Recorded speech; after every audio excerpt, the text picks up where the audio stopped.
Merci Estelle. Si tu me permets, je voudrais remercier les organisateurs du congrès de me donner cette formidable opportunité de parler en Espagne, dans la capitale catalane, du cinéma italien et en français. C'est pour moi une magnifique préfiguration de l'Europe que personnellement je souhaite. Alors, je voudrais dire d'abord que mon approche sera une approche assez globale qui se situe dans la perspective des futures éditions de CISEC, que je souhaite également. Donc je commencerai par parler un petit peu, peut-être de façon générale, de la notion d'auteur. Et en disant que bien que celle-ci recouvre aujourd'hui une étendue sémantique qui déborde largement les frontières géoculturelles de l'Europe, l'expression cinéma d'auteur reste liée à notre patrimoine historique et continue de représenter un enjeu central dans le débat sur la production audiovisuelle, et ceci bien que ces contours soient de plus en plus flous dans le panorama un petit peu catastrophique de la cinématographie européenne.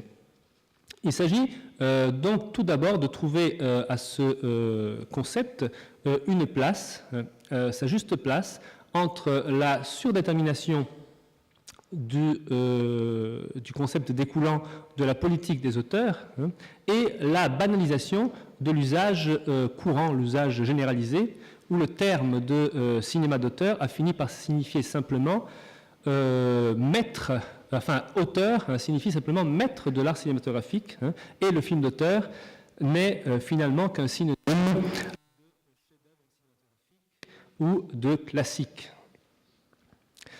Il faut faire ensuite une distinction, un distinguo terminologique entre ce qui se rappelait ici l'autorialité cinématographique et les problèmes de l'autorité, c'est-à-dire l'application au cinéma d'une théorie qui, à l'origine, était orientée vers le phénomène de la production littéraire.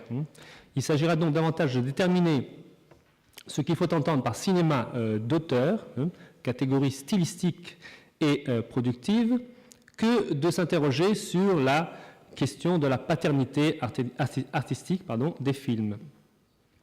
Souvent, les deux notions sont intégrées au même débat et forment un triptyque avec celle de la titularité des œuvres, question sur laquelle l'Europe a pris des positions très nettes en termes juridiques.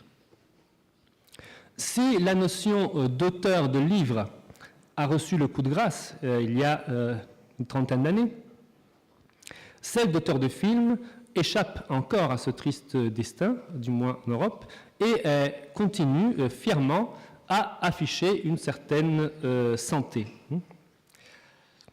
Nul doute que cette notion d'auteur vacille sous les feux croisés d'une part du paradigme collectiviste et d'autre part du paradigme industriello-mercantiliste qui la critique pour différentes raisons.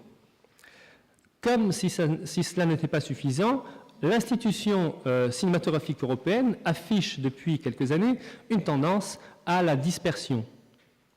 Et presque lassée de sa propre autorité, l'Europe se met en quête d'horizons nouveaux, regardant tantôt du côté de l'Occident, de l'Amérique, tantôt du côté de l'Orient proche ou lointain, en se réservant ainsi le droit et l'honneur suprême de décerner les palmes d'auteur à ceux qui, dans ces contrées naguère éloignées, s'efforcent de pratiquer un cinéma un tant soit peu alternatif. Alors, pour en venir maintenant au cinéma italien et un petit peu à l'historique de l'auteur dans le cinéma italien, il ne fait aucun doute que l'Europe demeure la patrie du cinéma d'auteur, de la cinéphilie et de leur corrélat, le ciné-club et le cinéma d'essai, de même qu'elle avait lancé quelque temps plus tôt la tendance du film d'art. Toute notion connexe, parfois confondue, qui recouvre encore aujourd'hui une seule et même idée, celle d'un cinéma autre, un cinéma émancipé d'un certain nombre de contraintes industrielles, commerciales, et répondant à l'exigence d'une expression plus élevée et en général plus individuelle que le cinéma purement spectaculaire qui domine évidemment le marché. Pardon. Si le terme d'auteur appliqué au cinéma connaît sa plus grande expansion à partir des années 50, et surtout depuis l'apparition du célèbre article de François Truffaut dans les Cahiers du cinéma, l'idée est évidemment plus ancienne. On pourrait la faire remonter aux aubes du cinématographe, dans la mesure où, dans la dichotomie originelle entre ceux qui croient à la réalité, les Lumières, et ceux qui croient à l'image, Méliès, ce dernier fait déjà une assez grande place à une figure démiurgique, un Deus ex machina, qui dirige et ordonne tout le visible. À cette même époque, l'Italien Leopoldo Fregoli est indéniablement auteur, au sens où il augmente ses spectacles d'illusionnisme d'une toile de fond mouvante, une image cinématographique elle-même accrue, hein, c'est sûr, agrandie à des dimensions jusque-là atteintes grâce au frégoligraphe de son invention. Vous êtes sûr, Esteve? Bon. Alors, je coupe.